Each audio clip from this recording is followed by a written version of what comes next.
नमस्ते, मैं बंडू भाऊ। आज मैं आपको गुरु गोरखनाथ की जन्म कहानी बताने वाला हूँ। गुरु गोरखनाथ एक योग सिद्ध योगी थे। इन्होंने हठ योग परंपरा का प्रारंभ किया। इनको भगवान शिव का अवतार माना जाता है। गोरखनाथ को गुरु मत्स्येंद्रनाथ का मानस पुत्र भी कहा जाता है। मान्यता के अनुसार गुरु गोरखनाथ या गोरक्षनाथ जी महाराज प्रथम शताब्दी के पूर्वनाथ योगी के थे। प्रमाण है राजा विक्रमादित्य के द्वारा बनाया गया पंचांग, जिन्होंने विक्रम संवत की शुरुआत प्रथम शताब्दी से की थी, जबकि गुरु गोरक्षनाथ जी राजा भर्तृहरि एवं इनके छोटे भाई राजा विक्रमादित्य के समय में थे। गुरु गोरखनाथ जी ने पूरे भारत का भ्रमण किया और अनेकों ग्रंथों की रचना की। उनका मंदिर उत्तर प्रदेश के गोरखपुर नगर में स्थित है। गोरखनाथ के नाम पर इस जिले का नाम गोरखपुर पड़ा है। गोरखनाथ के शिष्य का नाम भैरवनाथ था, जिनका उद्धार माता वैष्णो देवी ने किया था। पुराणों के अनुसार भगवान शिव के अवतार थे। नेपाल के गोरखा लोगों का गोरखा नाम गुरु गोरखनाथ जी के नाम से ही संबंध रखता है।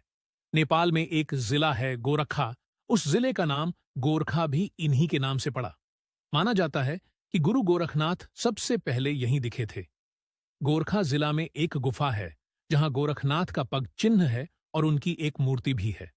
यहां हर साल वैशाख पूर्णिमा को एक उत्सव मनाया जाता है, जिसे रोठ महोत्सव कहते हैं, और यहां मेला भी लगता है। गुरु गोरक्षनाथ जी का एक स्थान उच्चे टीले गोगा मेढ़ी राजस्थान हनुमानगढ़ जिले में भी है। इनकी मढ़ी सोमनाथ ज्योतिर्लिंग के नजदीक वेरावल में है। इनके 12.5 पंथ होते हैं और गोरखनाथ जी गाय चराया करते थे, जिसकी वजह से उन्हें चरवाहा भी कहा जाता है।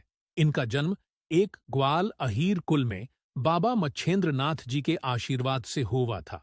एक बार गुरु मत्स्येंद्रनाथ भिक्षा मांगने एक गांव गए। एक घर में भिक्षा देते हुए स्त्री बड़ी उदास दिखाई दी, तो गुरु ने पूछा, क्या समस्या है? स्त्री बोली, मेरी कोई संतान नहीं है।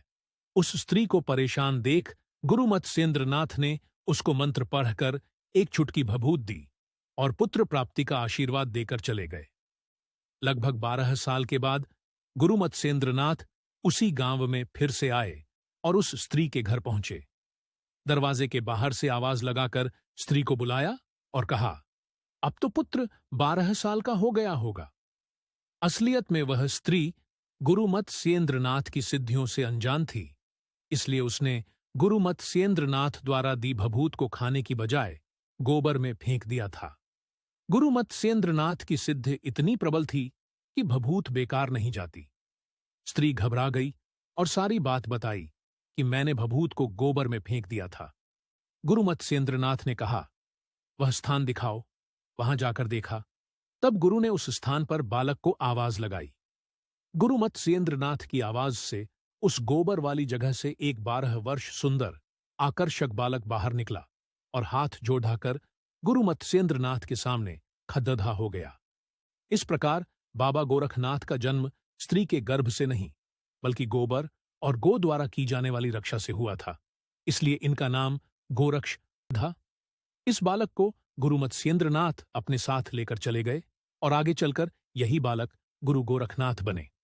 गोरक्षनाथ ने ही नाथ योग की परंपरा शुरू की और आज हम जितने भी आसन, प्राणायाम, षटकर्म, मुद्रा, नादानुसंधान या कुंडलिनी आदि योग साधनाओं की बात करते हैं, सब इन्हीं की देन है।